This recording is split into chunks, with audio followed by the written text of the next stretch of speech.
Welcome to Monday, everyone. It's the morning meeting. Sean, Dan, and I are going to run you through the day in the style of the network news division's morning meetings. And then after we kick things around, will be time for your participation. This is a conversation like no other. We'd love to have you be part of it. So if you're here on the two-way platform, want to be in on the conversation, raise them high. Proud, loud, but not angry. Always with peace, love, and understanding. I keep getting messages from people saying either what is smack in the chat or you guys interrupt each other. That's not peace, love, and understanding. Folks, we're having a spirited conversation. If you ever listen to a meeting, that's what people do. I don't interrupt Dan and say, Dan, you ignorant slut. I just, jump right in. And Dan not jumps on air. Yeah, off air. Dan jumps right back. So we have a good understanding of what peace, love, and understanding is, and you should too, as well as extending the presumption of grace to all. If you're watching on X or on YouTube, thank you for being here. You can also listen to us as a podcast, but do not, under any circumstances, put smack in the chat. Thank you very much for your attention to this matter. Sean, how was the weekend?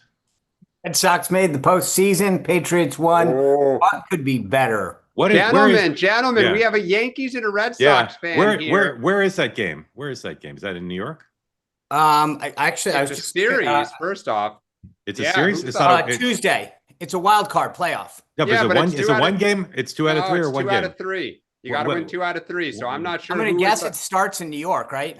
It doesn't. It's only one city. That's how they did it to keep the home field advantage for the regular season. Let's see. All 3 games are in New York. Who's the higher seed? It'll be the Yankees. Yep, it's at. Yep, they're all. When's the first game? First game tomorrow. Dan, you want to go?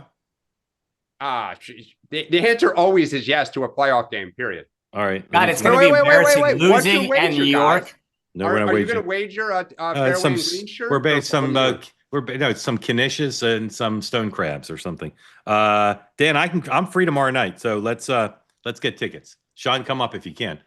That's actually that may be worth the bus. Take the Chinatown bus. It'll be $12. We'll get to the day book and all the news in just a moment. We're grateful to you for being part of Two Way, and we're grateful as you are because it helps keep the lights on. For our sponsors, today's program brought to you by Take Lean. Dan, you like yo-yos? The childhood toy yo-yo. Oh, the toy? Yeah, I thought you meant the dessert. No, yo-yos. I liked a good yo-yo. Yep. Yo-yos are good, but you don't want a yo-yo diet. You don't want what's called weight cycling. A lot of Americans do it. Your weight goes up and down. It puts you at risk of all sorts of things: diabetes, liver damage, heart attack, and stroke. That's when you lose 10 pounds and gain it back. Sometimes I do that over the course of a few days. Just kidding. It puts tremendous strain on your organs. You shouldn't do it. Most people need help to stop weight cycling. Give the products at Take Lean a try. They help you maintain healthy blood sugar, help control appetite and cravings, and help you burn fat by converting it to energy. So if you want to lose weight in the right way, give their products a try. Go to takelean.com, use the promo code MARK, and you can take off 20% of your purchase. Again, go to takelean.com, promo code MARK, 20% off your purchase. Thank you for your attention to that matter. Here's the pool for today. BBC, a bunch of foreigners are in the radio pool. Our friends of Real Clear Politics, Secondary Print, New Media Daily Wire. And the president has quite a schedule. First of all, at 10 o'clock, 10:15, he's signing an executive order. We don't know what that is. In theory, that's can we just go back real quick? I just want to know, the Griot is the print. Yeah. And I only say that because you have a massive, massive day with congressional leaders, obviously this big bipartisan meeting, and then the meeting with Netanyahu, and not a major publication. I mean, no offense to the Griot, but that's a heavy lift. Yeah. Well, good luck to the Griot correspondent keeping it up. And then the secondary polls, Real Clear Politics, again, not a traditional polling thing. All right. Good point. 10:15, the president signs an executive order. Don't know what that is. 11, he greets Bibi. 11:35, they have a bilat in the Oval, which is in theory closed, but sometimes, as you know, they open the bilats up and have a press conference appetizer. And then in theory at 1:15, they have a press conference. Sean, do you think it's going to be the so-called 2 and 2, 2 questions from each side, or more of a free-for-all? I'm going to put all of my money on no. It will be a free for all. Yeah, I think it'll be a free for all, and we'll talk about the meeting in just a moment. But it's Bibi's, I think, fourth trip here this term. Then 3 o'clock, in theory, closed press, but I'll be curious to see if they open that one up. The president meets first time ever. He's meeting Hakeem Jeffries. I predict he'll pronounce his name Hakem or something like that to offend him. And Chuck Schumer, and then the Republican leadership. We'll see what comes to that to try to head off a potential government shutdown, which is, I like to speak in the hyperbole of cable news, hours away. Go ahead and throw the countdown clock up. No, we don't have that, but they got to figure this out by tomorrow night. And then he participates in a closed press event at 5:30 with Gold Star families. I don't know where the vice president is today, but we suspect he'll be in all the Bibi meetings. House is out. Oh, and he'll be in the meeting with Congress, I think. Oh yeah, he'll be that too. He'll be spending the day with the president. He'll chime in. Senate House is out. Senate resumes consideration of the National Defense Authorization Act, what Sean calls the NDAA. Is that what you call that, Sean? 2A. NDAA. Speaker Johnson's doing a call with his flock. House Democrats are having an in-person caucus meeting at 6, and some other things.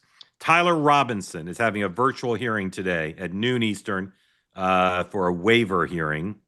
Portland mayor is having a press conference with other regional mayors at 6 to talk about the deployment of the National Guard. The justices of the Supreme Court are meeting privately to consider petitions about whether Ghislaine Maxwell has her conviction overturned. As I read one one place they just might announce today her conviction's overturned. That's a possibility. I don't know if that's true. Kamala Harris tonight at the Wiltern in Los Angeles. I'm not familiar with that venue. I probably should be. Is having one of her book tour events. Still #1 on Amazon last I looked. And Jimmy Kimmel, we'll talk about this. Put this up. Incredible guests this week. Hollywood entertainment industry flocking around Kimmel to be booked on his show. So it's a good week to be Jimmy Kimmel's booker, because look at this all-star lineup. Ryan Reynolds, Josh Johnson, Public Enemy tonight. Colbert, you see the list. Emily Blunt. And Friday, it's the big one as far as I'm concerned. Communist Tom Hanks and Brooklyn Spike Lee all gathering to show support for Kimmel. And obviously that could goose the ratings. So if the people wanted to destroy Kimmel are not getting their way. All right, Shutdown, politics. Here we go. Can I make one comment on, because I know we always try to be forward looking. And so I was thinking about that lineup. And Dan made a comment last week that I thought was really interesting that I reflected on, which is the Trump model is you don't apologize, you go forward. And if you think about what these guys did on ABC, they barreled forward. They didn't apologize. Jimmy Kimmel to this day hasn't said a damn thing in terms of saying, I was sorry, I was wrong. And I went and I pulled the statement from Disney. And this is really interesting because what Dan said, if you listen to this was what Disney said. It was a decision we made because we felt some of the comments were ill-timed. In other words, the comments were okay. It was just the timing was off. And I think to Dan's point, their view is, okay, let's roll on. And I think the question is, does this become the new model, which is you go into the penalty box for 5 minutes and then you kind of come back and go. But Kimmel to this day has not said what I said was wrong. Disney has not said what said was wrong. They just put him in a penalty box and moved on. And the question becomes, is this truly the new model of I don't have to say I'm sorry? Yeah. All right. Well, since we jumped out of order, Dan, we're talking about Kimmel now. How do you think Kimmel's ratings will be? I'm sorry. I thought okay. that was. No, that's okay. Dan, how do you think Kimmel's ratings will be for the week? Very high. And the month. Like they will. I don't know if they'll sustain for the whole month of October, but I would think the first 2 weeks they'll be very high. Yeah. All right. Kimmel. All right. So Shutdown. Caroline Levitt was on Fox and Friends, and then she gaggled, and I don't know what she said in the gaggle. So I'll ask Paul and others if you can see if she said anything significant in the gaggle. But here she is from Fox and Friends talking about the meeting and a potential government shutdown. 1:15, please. Let me be very clear about the president and the White House's position. All we are asking for is a common sense, clean funding resolution, a continuing resolution to keep the government open. This is a bill that keeps the government funded at the exact same levels as today, just adjusted for inflation. So there is zero good reason for the Democrats to vote against this, especially when the Democrats have voted for this 13 previous times as recently as March. And so this is the reasonable and common sense thing to do. The president is giving Democrat leadership one last chance to be reasonable, to come to the White House today to try to talk about this. And now is not the time to try to get political points against Donald Trump. Now is the time to do right by the American people and keep the government funded. Our most vulnerable in our society and our country will be impacted by a government shutdown. Everybody knows this, and that's why Republicans and the president want to keep the government open, and we welcome Democrats to join us in that effort. All right, we're all committed to being forward-looking as always. So here we go.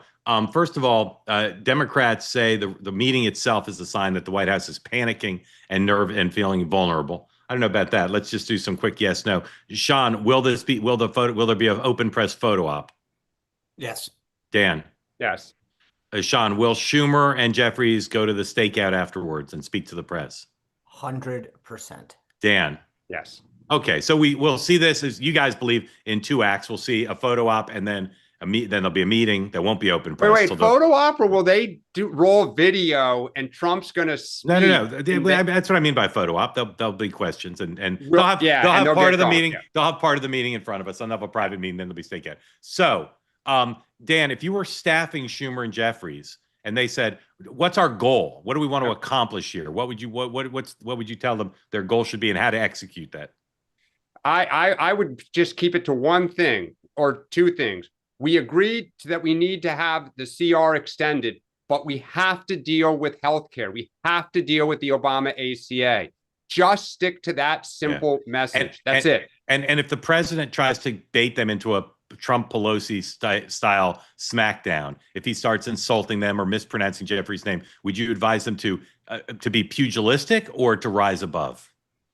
A little of both. I would use humor. I would not get like totally snappy, but you can't sit there and look like you're getting whipped. You just can't. Sean, how does the president, like if like in the past when he's had these meetings and he's fought with Pelosi, is there any pre-gaming or this is all just a one-man show?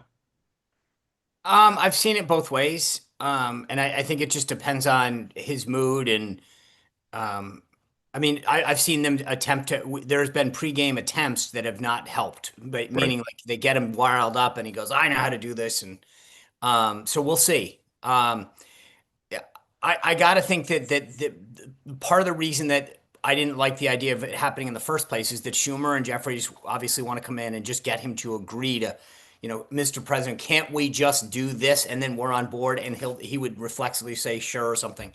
So I think the question on the pregame is sequencing more than anything else. If I were his team, I'd say the first thing out of your mouth should be, gentlemen, here's what we need to do. Don't let them lead the discussion. Right. All right. We'll talk more about this on 2-way tonight. We'll talk about it here on the show tomorrow, but we don't really know what's going to happen. So we'll move on from that.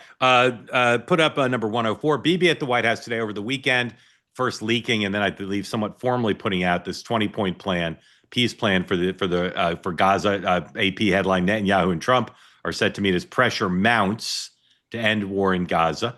Apparently, Jared Kushner and Ambassador Witkoff have been working. Envoy Witkoff have been working all sides to get this done. I look at Bibi's posture in some weekend comments, speaking favorably as the plan, the way that social media companies speak favorably of efforts to regulate them, which is to say he's not really for this plan, but he knows he would look bad if he didn't come out for it. So, Sean, same kind of question as I said before. What's Bibi's goal today?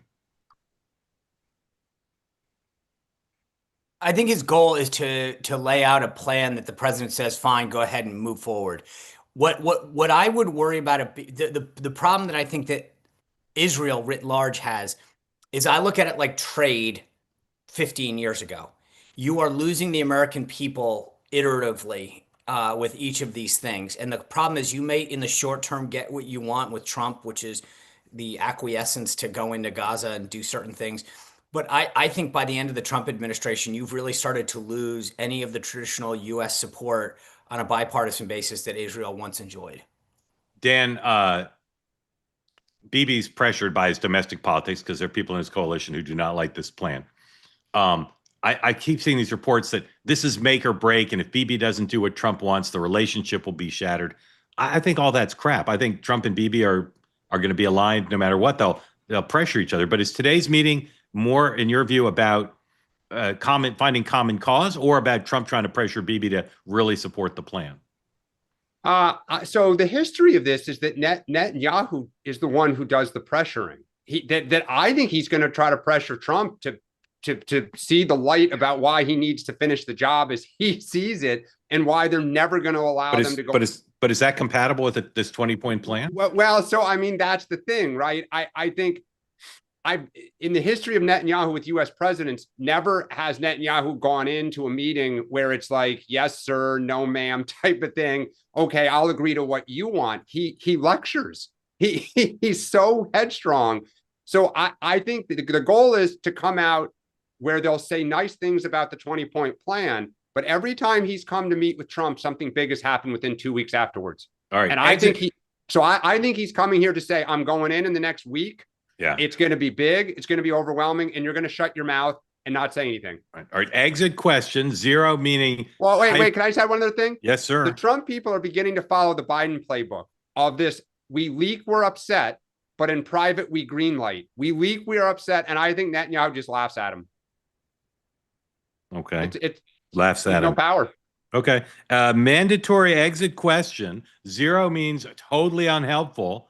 10 means Nobel Peace Prize worthy. How would you characterize Jared's involvement in Middle East peace right now? 10 is completely counterproductive, and 10 is he's moving this thing to the promised land. Sean. I would, at this point, I would probably take a pass, but I don't know how much he's really, but I would say probably a 6 or 7. Dan. 0, because 80% of, it is alleged that a lot of his private equity money comes out of the Middle East, and you can't argue with your bankers. The correct answer is 9. 9 is the correct answer. Very helpful.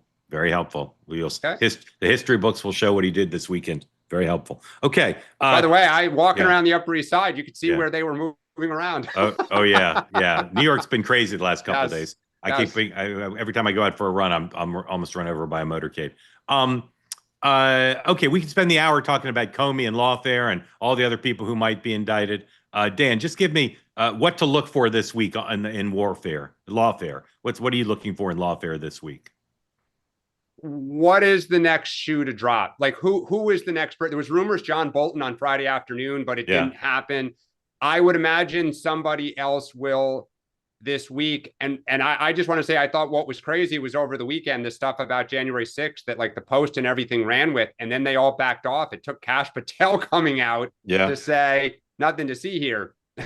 Sean, what are you looking for in lawfare? What's the one thing you're looking for?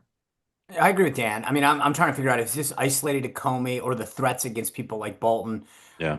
I mean, I think what MAGA wants is to see Brennan and Clapper up next. I mean, they're much more egregious. I mean, Bolton was sort of, a thorn in the side, but Clapper and Brennan are equally culpable. Or Letitia James. Yeah. Supposedly that one's another one that's. I'll give you another thing to look for. We'll move on to conscious of the clock. I think they're gonna refile the indictment to make it a little bit less dismissible, because I think on its current form it would be summarily dismissed. It'll be more than 2 pages. More, some specifics about what he actually lied about. Yeah, yeah. Okay, all right. Rahm Emanuel spent a couple days in Iowa this weekend. Old-fashioned, early state trip. Even though no one knows if Iowa is actually going to be an early state for the Democrats. Met with labor officials, did a bunch of stuff. Got for his troubles. Writes up in Politico, and here's the Wall Street Journal. Rahm Emanuel weighing presidential bid, navigates a Democratic Party moving left. Party long-timer takes stage in Iowa to test political waters, leaving behind past criticism of Democrats. As John McCormick, experienced Iowa and national political reporter, points out, Rahm didn't really hit the theme of our party's gone too crazy left. He talked more Clinton-esque, like, we have to solve the problems, and had a bunch of pre-canned lines. Here is a soundbite from Mr. Emanuel, Mayor Emanuel, Ambassador Emanuel in the greater Des Moines Metroplex on Saturday, 107, please. They thought they did everything right. Raised their kids to know right from wrong, got them settled, squared, looking forward, got a good education. They're making money, and they're still in the basement. They're taking money out of the 401k because the paycheck doesn't get them to the 31st of the month. I grew up, my dad was a pediatrician. I'm a son of a pediatrician. I know you thought I was going to say something else, but I'm the son of a pediatrician. When my dad used to call somebody for a second opinion, it was another healthcare professional. It was not some insurance individual on the other side of the phone telling them what they could and couldn't do, what they can and can't prescribe, or tell you that's not covered. Their backs were against the wall. They're still against the wall. And we were, as a party, MIA. Now, one thing they know about Democrats is when they need chips down, their backs are against the wall. We show up ready to help and roll up our sleeves and get to work. So this should not come as a surprise to you. The American dream is unaffordable. It's inaccessible. And we as Democrats, that's unacceptable to us. So, guys, I know what I think, and I know what the chattering class thinks of every other potential candidate, but I'm still very confused about Rahm. Sometimes people put him in the top tier or second tier. Sometimes people dismiss him out of hand. Besides the question of whether the left hates him too much to be nominated, Sean, what else is giving people doubts about whether Rahm will be a strong candidate besides that?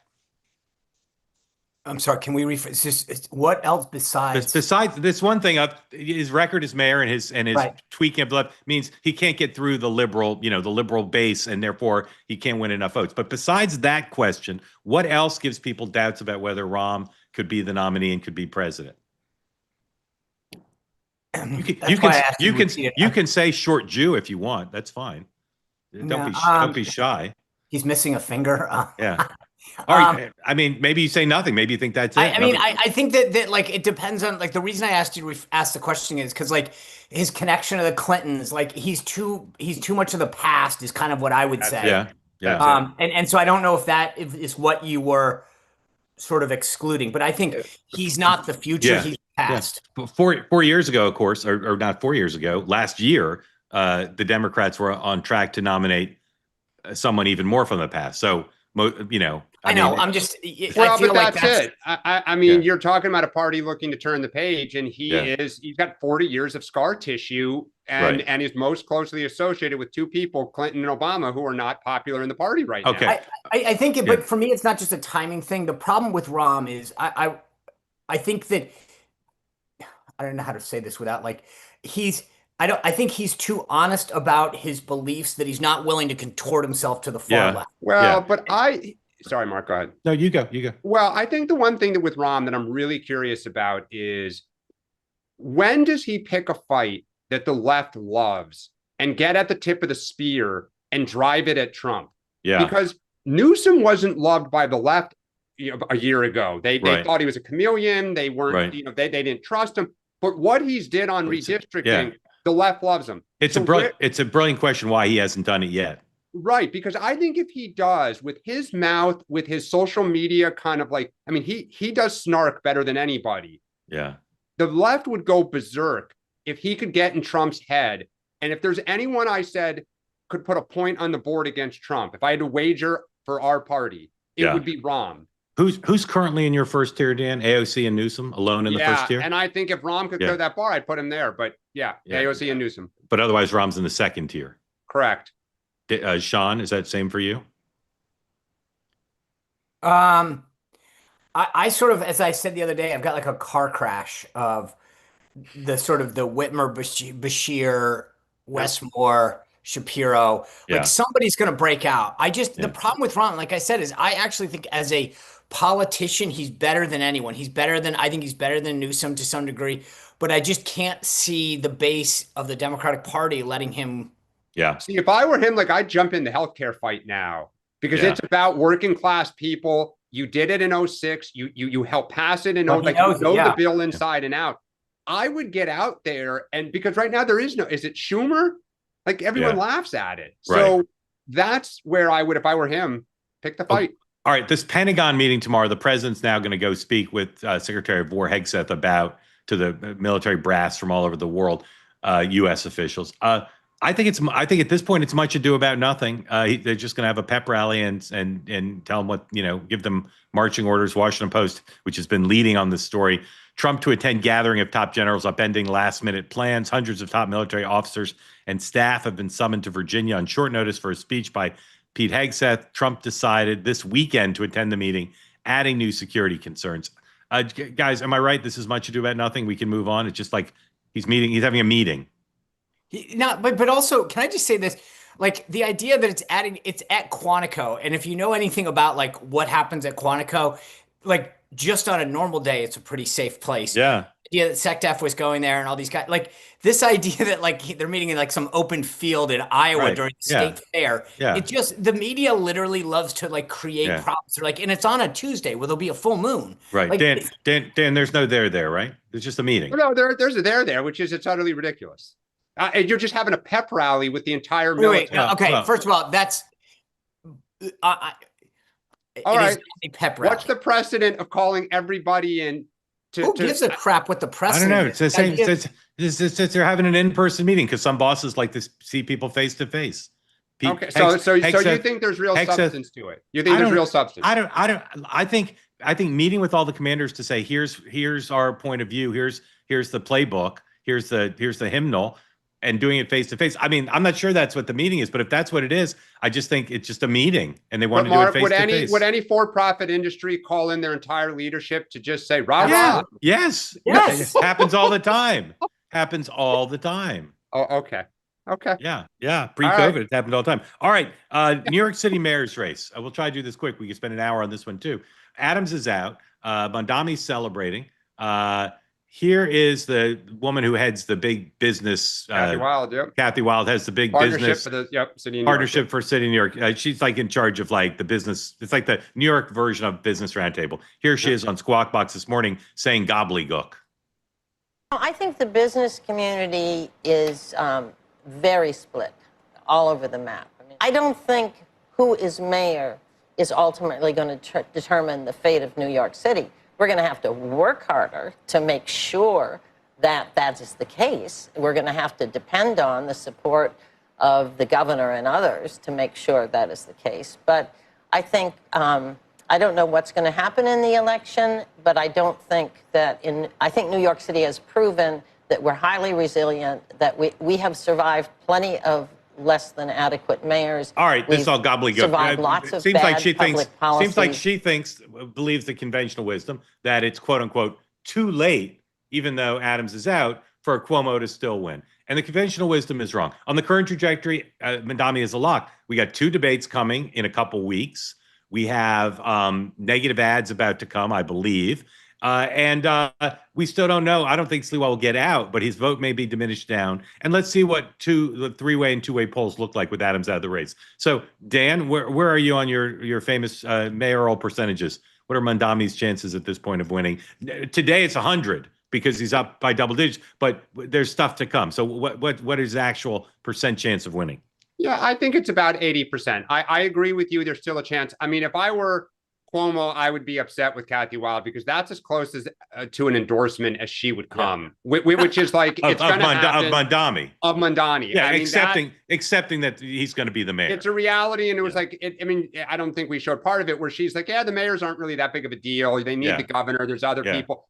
That to me was like, yeah, folks, go ahead and vote for him. Like whatever. Sean, are you above or below 80%? Well above. I said it last week. This race is over. No. Wait for the debates. Wait for the debates. I'm telling you, Dan's exactly right. It's 80%. Not today. Today it's 100. I will say though. Today it's 100.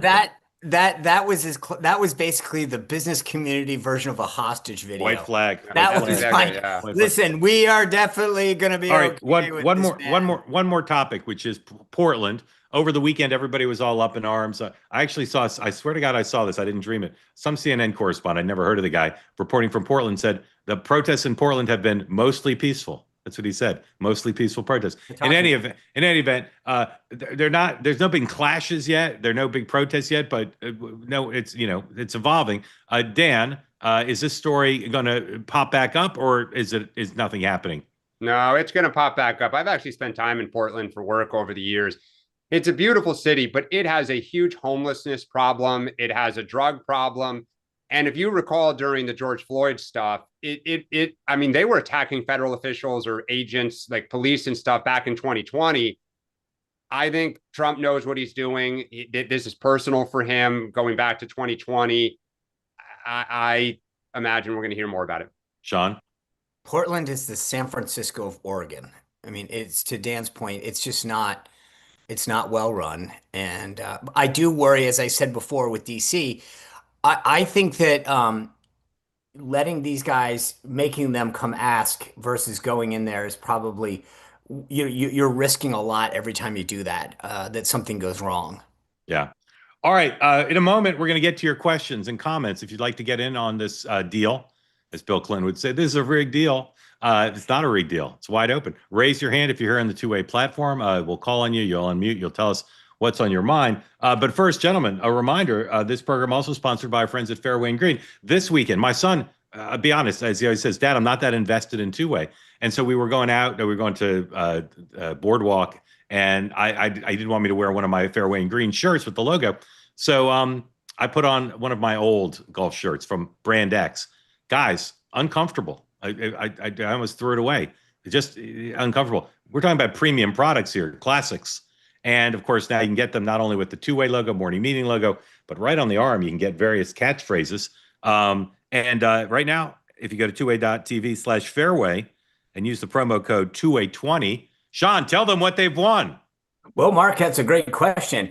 You can win any of those great products, including men's, women's, catchphrases, the morning meeting two-way, or Mark, anything on the site-wide as it gets cooler outside. Remember those great quarter zips and the great sweaters that are available. All of that at 20% off with code 2way20. Seems to be true. And Dan, just to reaffirm for everybody, because you are known as the program clothes horse. You've worn comfortable and uncomfortable clothes your whole life. Yes. How comfortable do you find, because you're a first-time wearer since our relationship with our friends at Fairway and Greene started, how comfortable do you find the clothes, Dan?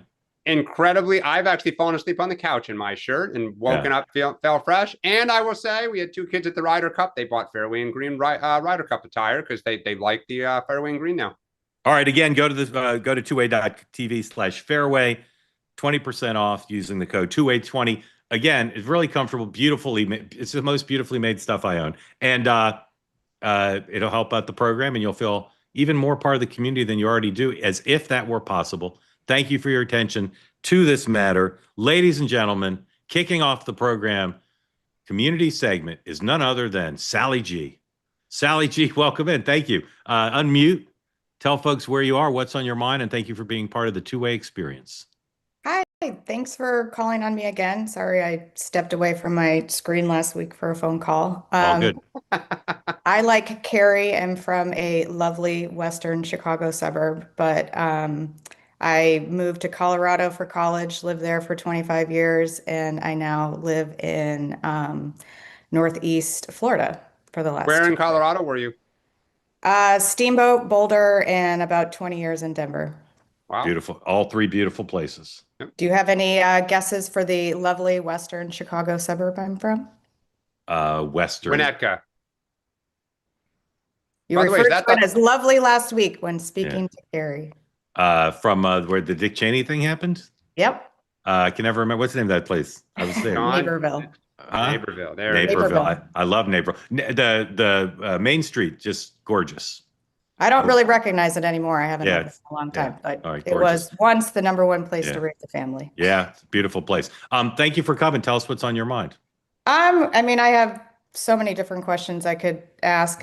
I love watching you guys because you keep things even, balanced, because mainstream media makes me crazy. There's no reflection or shame in their game. Sean, I had a question for you. You recently had a guest on, Breland. Callahan. He is being dragged on Twitter or X, excuse me. I was wondering if you had any recent contact with him, and is there any truth to him sort of getting over his skis with TPUSA? And he seems to have kind of stepped in it a little bit, and just wondering. Interesting that you say that. The only thing I saw was he was at that Faith and Freedom Coalition in North Carolina this past weekend. And then I know he did another. I saw some. So could you please elaborate a little? I didn't follow that part. I apologize. I mean, his 10-stop, tour Yeah. somewhere has been labeled as TPUSA sponsored. It sounds like that may not actually be accurate. Well, it's At interesting. first, it was just like definitely- loud names on X, but then one of the TPUSA guys kind of made a comment about him, and then is it Nick Sotor Yeah. on X had a post that he's, giving him till the end of today to get in contact to sort of like clear his name a little bit. Well, I'll Prior tell you to what. that I will. tweet, I would say most of it seemed pretty just X being X, but now there's some bigger names sort of in the mix. So I tell you what, Sally, I will thank you for bringing. I mean, this is why I love this, because you brought an issue up that I should know about, and I don't. I will reach out to him after the show, and I'll look into what Nick said, and I'll give you an answer tomorrow. Because he made, to your point, he said it on our show that it was an exclusive announcement that they were partnering with TPSA to do a bunch of these stops. I saw some of the stuff online that he was going, so I will look into this, and I'll get you an answer tomorrow. Yeah, he was a really great guest. I liked him a lot. The panel that you had for that particular show was one of the best that I really liked. So yeah, I thought maybe you could get a little more. I'll circle back. Yep. Perfect. Sally, he's going to take the question and get back to you and circle back. Thank you. Sally, thank you. All right, guys, some news because the president decided to start making news early. 3 Truth Social posts North Carolina. during our program. 100% tariff on all furniture to bring furniture making back to North Carolina. 100% tariffs on movies made outside the United States. So there's just 2 big tariff announcements there. And then here's his tweet on Mr. Mondami. Self-proclaimed New York City communist Zoran Mondami, who's running for mayor, will prove to be one of the best things to ever happen to our great Republican Party. Blah, blah, blah. His ideology has failed always for thousands of years. It will fail again, and that's guaranteed! Exclamation point. So there you have it. All right. Let's. By the way, Mark, Trump seems to be doing a lot of tariff stuff for North Carolina. I'm sure it's a coincidence. It's a big Senate race. Yeah, I still want to see Mr. Watley's candidate chops. All right, here we go. Karen Wood, welcome in. Thank you for being part of Two-Way. Tell folks after you unmute where you are and what's on your mind for the great Sean Spicer and the legendary Dan Turrentine. Well, I'm going to get a little teary. I've wanted to raise my hand forever. I found you guys last year, I think August and maybe September. I can't remember exactly when, but Two-Way has been a grounding space for me. And I lifelong Democrat, couldn't vote in 2016 for either candidate, and then voted for Trump twice. My main question was harking back to a comment that was made last week after the memorial for Kirk, and it was around Christianity and kind of the. My mom always makes comments about Christian nationalists, and she's very. I don't know. It's a tough spot for us as a family. I am a Catholic. And so it's always very challenging for us. So a gentleman got on last week and said that he was really concerned about the wave of faith that was being presented at the memorial. And I think most people could look at it and understand that it was a very inspiring and a very peaceful way of representing our faith. So I think my question, I'm not sure what my question is exactly, but I think my question is to Dan, do you think that the left is ever going to be able to accept Christianity as an acceptable form of faith? And because I think a lot of people who have left the left, it's because of kind of the demonization of people of faith. And then Sean, do you think that the Turning Point action and the Turning Point USA and kind of that movement towards accepting Christianity can keep it from getting kind of this negative rapport of Christian nationalism, which I'm still not totally sure I understand, but it's so negative. And I feel that Christianity and faith have so much greater of a role in our lives, and it needs to have a greater role. And anyway, that's kind of my question, but thank you for calling on me. Karen, thank you for that. We appreciate it. And thank you for coming on. Dan first and then Sean. Yeah, I think the Democratic Party does have strong, Christianity has a strong place in it. Nancy Pelosi and Joe Biden go to church every single Sunday or Saturday. I used to live right near Holy Trinity in Georgetown, where Joe Biden would go quietly every either Saturday at 5 or Sunday morning to church. I think that the challenge is that as Democrats have embraced a lot of very, very progressive policies, and kind of the younger, more agitated part of the party has gotten louder and louder, that segment has less acceptance for Christianity and kind of traditional Christian values. And I think that's where the party needs to be a big tent again to say kind of all are welcome. But there are certainly plenty of leaders. I'm Catholic. I went to a Jesuit high school that would say the Democratic Party is very welcoming of Christians. It just doesn't feel that way. Yeah, no, I hear, because the loudest voices in our party are not right now. Yep. So I love your question, Karen, for a couple reasons. One, I rarely recommend anyone watch or listen to anything from like the New York Times or the Washington Post, and I would put Bill Maher in that category.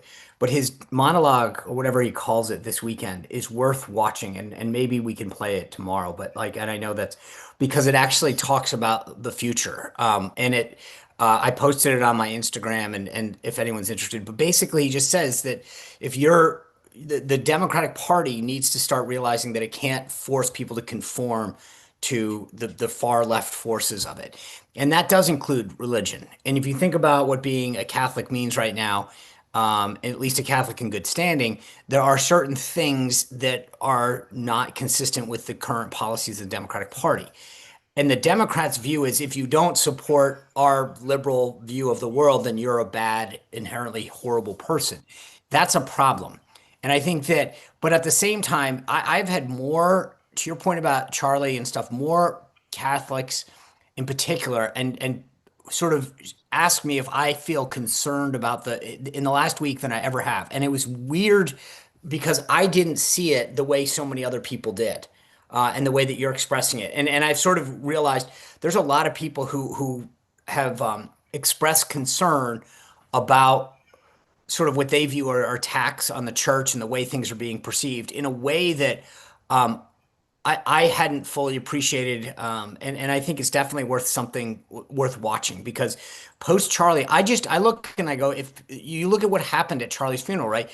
You had Jews, evangelicals, Catholics, Protestants, all getting up there professing the same sort of message. And yet a lot of people found it as an opportunity to attack, which I thought was nuts. So I think there is, we keep talking about both sides and what it's going to take. And I think that there is a larger issue here that no one wants to discuss, which is a difference in the worldview of how people perceive, what is right and wrong and acceptable. Karen, thank you. Grateful to you. Another update. Kimmel is actually in Brooklyn all week. That's partly why he's got the guests he has, including some Brooklyn-based talent and Spike Lee, of course. All right. Does Mandani appear on Kimmel? Probably. Okay. Probably. So tomorrow I'm looking for 2 tickets. I'm looking for a Kimmel ticket, and I'm looking for a Yankees ticket. Just send them my way. Victor, welcome in. Thank you. Mark, those are fighting words. The Yankees in Brooklyn. I mean, just saying. Well, I'm a Red Sox fan, so they are fighting words. Yeah. Victor, welcome in. Thank you for being part of Two-Way. Tell folks where you are, what's on your mind for Sean and Dan. Good morning, everyone. I haven't been on the morning show before because I'm usually working, but I'm currently here in the Bahamas sitting in a tropical storm. So I'm not working. Time. Yeah. I had a statement and a quick question, so I'll make the statement first. Back in the O's, James Comey went and did something nasty to somebody who hosted The Apprentice. And of course, I'm talking about Martha Stewart. I'm convinced that he went after Martha Stewart for her stock trade, not because she harmed the American people or anything, but because he wanted to get his name in the paper, which he did. So James Comey's indictment, it's a good thing. The second thing I have is I read over the Gaza peace proposal. I see no way Hamas would accept it. So I would hope that Bibi actually would, because then he could get points for accepting it. And then, Hamas won't. So what does he lose? Yeah. Well, Victor, I thought of the same thing. I wonder, though, what would happen if he accepted it and then they swallowed and did, right? Because it's a pretty good deal for them in some ways. But thank you for the question. Sean, what do you think of Victor's Bibi gambit? I don't know. I mean, I think that there's a lot of speculation. I will say the one thing that I'm glad you brought up, Victor, and excuse me, I'm not glad you brought it up in the sense that you're dealing with it. The weather situation of these storms that are just going through, and I apologize, but when you said it, it triggered it. I wrote it down. There's a government shutdown that's going to occur tomorrow night. And when you have these storms, these two storms now moving through the Bahamas and up, probably hitting the coast off North Carolina, depending on if you're looking at the European model or the American model, you have a big FEMA issue. And I think that this is a total side note, but I'd written it down before. And then when you said where you were, I remembered this could be a big thing Wednesday, Thursday of this week, if we are shut down. But I feel like the whole Israel thing, I've heard every theory about what's potentially going to happen or not. And I'm not going to, I don't know. Dan. I mean, I'll just say, Sean, if given the cuts to FEMA and the cuts to the National Weather Service, like there'd be great irony in fighting to restore some of the funding, and you completely cut it. Victor, I mean, look, that obviously brings back a lot of memories. The insider trading of Martha Stewart in 2001 during the .com bubble. I will just say that ambitious prosecutors since the beginning of the Republic have picked targets that have, a lot of resonance with the public because it gets press, it draws attention. I don't think James Comey is unique in that way. Rudy Giuliani wouldn't be mayor if he didn't go after some pretty big targets and publicly walk them through the press. So, James Comey has a lot of issues, but on that one, it does sound like she was guilty. I'm just glad it happened. Yeah. As far as I'm concerned, it's karma. Yeah, Victor. Thank you, Victor. Thank you. Fair point. Welcome. Always back. Thank you for being here. Susan, welcome in. Tell folks who don't know where you are, what's on your mind. Hey, I'm from Washington State, hence it's dark outside. Thanks for having me. I love talking with you guys and listening to you. Thank you. Have three quick questions about the shutdown. Trump makes comments seemingly off the cuff, and I can't tell if he's playing 3D chess or if he's just being provocative. He mentioned that if the government shuts down, he's going to take this opportunity to lay off a bunch of federal employees. Do you think he'll do that? Okay, hold on. Let's answer that one. Sean. Okay.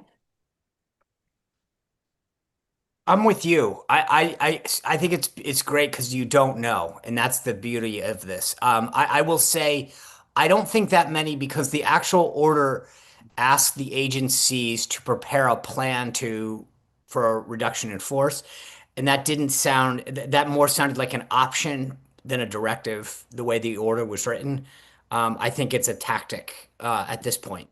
Dan. But I think you may get 100, or they may start to throw a few like Tuesday and Wednesday, kind of just to show they're serious. Yeah, I think they'll do a few, but they won't do a lot. There aren't a lot more to cut, and Trump knows it's a problem if he does, given the chaos. We just talked about FEMA and the Weather Service. It's not just that, but post-Doge, I think a lot of these guys were like, yeah, we've already played, like we know where the fat is and we've tried to cut it. And so, but I do think they got to. And we've hit bone. Yeah. Well, they have to throw a few out. Susan, next question. Thank you.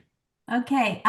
During the Obama shutdown, he did some things that is seemingly just to make things petty and using the American people to make the Republicans look bad, such as like boarding up windows on the Old Faithful Lodge so that people couldn't see Old Faithful, or boarding up the World War II Memorial and putting police there so people couldn't walk through. And I was wondering, do you see Trump doing that?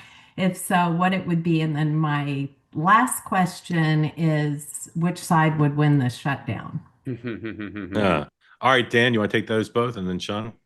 Yeah, I don't remember the World War II monument because it's that was a big deal. Oh, that was huge.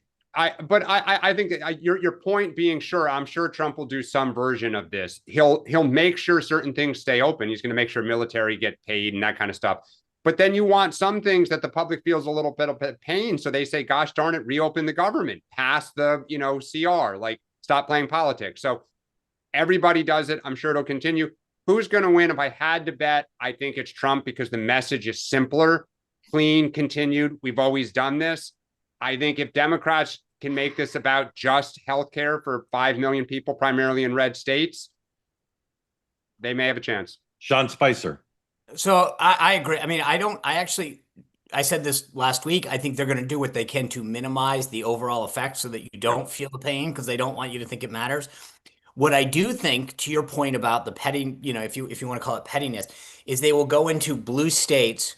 Yep. I think in particular states where you might, a Michigan or something where not a blue, but like where it would matter, and start to target specific things to force that member of Congress or that senator, because that's all you need right now. Is you're looking at, depends on where Rand Paul and a couple other Republicans are, but you're looking at what 8, 9 Dems, and you go in and you just inflict pain where they'll feel it specifically. But I don't think you're going to see the national monument kind of stuff. I think in quite the opposite. They're going to try to minimize that aspect of it. Susan, if I may ask, are you a shutdown hobbyist, or do you have some connection to all this? I have a connection to it, but my loved ones have said I'm not allowed to mention what they do. So, yeah. Okay, Susan, thank you for joining. Please come back regularly. Yeah, thank you. Be one of our special shutdown correspondents. I hear that from my family, Susan. I'm with you. Yeah. Sam, welcome back. Third best smile on the platform. Thank you for being here. Tell folks who don't know where you are and what's on your mind for Sean and Dan. Hey everyone, I'm in Dallas, Texas, and just recovering from a bad cold, so my voice is a little off. But first of all, Sean, your Mr. Announcer commercial voice. If I were to wake up at 2 a.m. after leaving my TV on in the middle of the night, I would absolutely leave it on and fall asleep to that sultry sound of Sean selling. Wow, Sean, clip it. Well, thank you, Sam. I appreciate that. Now I know what to do when I grow up. Sean, tell Sam what he's won. Well, Sam, if you're looking for a great fitting shirt, quarter zip, or any other amazing apparel, visit Fairway and Greens. That's right. Go to tway.tv/fairway. Use code 2way20 for anything site-wide. Remember, Sam, holidays are coming up. It's a great gift for you or your loved one. Sam, I won't rest till you text us a photo of you in a Fairway and Green shirt with the 2way. I actually placed an order yesterday. All right, send us the picture. All right. Send us the picture. What'd you get? Well, I got a polo. Yeah, you'll send us the picture. Just not that we need proof, but the Ryder Cup over the weekend has inspired me to up my golf shirt game. Yeah. So all right, you'll like it. What's on your mind? We're glad to have you back. We'd love to hear what you're thinking. First of all, thank you so much for the coverage after Charlie's assassination. I didn't realize it would affect me the way it did. Just like everyone else, I think the second wave of despair came from watching the response that some people had, and people in my own social media circles. And initially I tried to engage, and then I hate to say I gave up, but there's people that I've given up on, and it's just sad to know that that's where we are as a world, to see people express those kinds of things, especially at that time, at any time at all, to express joy in such a tragic situation. So thank you guys for your coverage. It really helped me sort of process what was happening. But my question is a little bit different. It has to do with Israel and the Bibi gambit, as you called it. The first thing is going through the past 5 years and watching how people were called bigots and racists for just bringing up criticisms of the way the left has operated, or how different segments of America could do better. I do see some similarities when it comes to criticism of the way the government of Israel has prosecuted this war. I hate when people are called anti-Semites for, as a Christian, like, Israel has an important place in my belief system. But to genuinely and in good faith make criticisms of the way this war has been prosecuted, I think most folks that are very pro-Israel would stand to gain by just listening to those good faith criticisms. There are many people that want to see Israel do well and live well with their neighbors, and are trying to be a positive voice. And you can see just in the polling, I'm under 40, and I can tell you a lot of friends of mine and a lot of people in my circles that are good faith people just have been disillusioned by some of what we've seen online.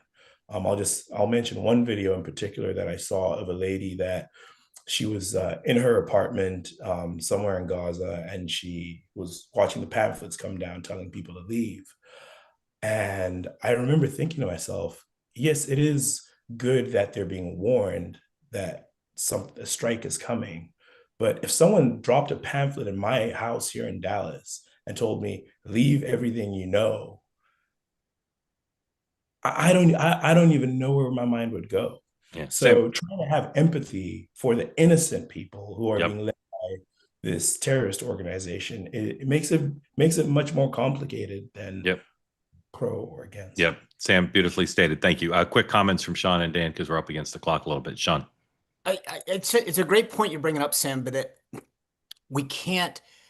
I feel like there's this purity that exists, and I get it. I understand why, but there's a purity on all these issues where my team can do no wrong. And I do think that once in a while, like I said, I support, what President Trump is doing, and I like what our party is doing, but there are times when the process is wrong. So I think of Doge, and I get why they don't. It doesn't mean also that I don't understand why they did it. You have to move fast, break things, and we've been told forever. And so, some degree, it's like, hey, everyone's given us lip service for 40 years. Sometimes you got to go fast. But I think sometimes you can be critical of the process. And Israel's another example where it's like what happened on October 7th was deplorable. It is reprehensible. I mean, I don't know, as we get ready to mark that anniversary, we can never forget how atrocious that was. But that doesn't mean that Israel gets a free pass in order to prosecute the I don't know if you want to call it revenge or whatever, the retribution. So I think that's where we are right now, which is if you're on one side and if you make any process question, then you're a horrible person, you're anti-Semite, you're misogynist, you're racist. And it's like, so I think you're absolutely right. And that's sort of the new norm on both sides now. Brilliant, Sean. Thank you. Dan. Yep. Well said. I just think Israel is slowly losing the American public. I'm telling you, that's why I said at the beginning, you're Mark right. has said that he thinks that they know they have a problem, but I'm not sure they realize the depth of it. I bet you in 2028 that this is going to bedevil both parties. I'm telling you, Dan, this is the trade. This is exactly what happened to the issue of trade. It was taken for granted, and it just attrited. Yeah, Sam, thank you. Grateful to you. All right, lots to tell you about coming up today on all sorts of places. In a moment, we're going to end because I got to go be on Brian Kilmeade's radio show. And then at 12:30, I'll be doing a live stream on the Free Press. Check that out, 12:30. Then also at noon, Citizen McCain here on the platform. Rachel Bade will be Megan's guest. Rachel's one of the great reporters of covering White House and Congress, and she's all over the shutdown prospect. So Rachel and Megan at noon. And then 6 o'clock tonight, two-way tonight, I'll be joined by Aaron Parnas, who just interviewed, amongst other things, he just interviewed Kamala Harris on her book tour. And we'll have all the day's news, including the press conference and the photo op with Bibi and everything else, and the congressional leaders meeting. So we'll have plenty to talk about. Sean, what do you have at 6 tonight? Well, you mentioned President Trump's tariffs on North Carolina furniture, etc., and you want to know more about Michael Whatley's campaign, I'm going to ask him tonight, the former RNC chair. Awesome. Look forward to that. Yep. And then finally at 10 o'clock, because I don't feel I'm getting enough airtime, I'll be on the Megyn Kelly Network on Emily Jashinsky's show After Party, live at 10 o'clock on the Megyn Kelly Network. You can watch on YouTube. And they encourage you to drink on the show. But I'll probably have an Arnold twist Palmer. your arm, Mark. I'll probably have an Arnold Palmer. And again, looking for 2 Yankee tickets.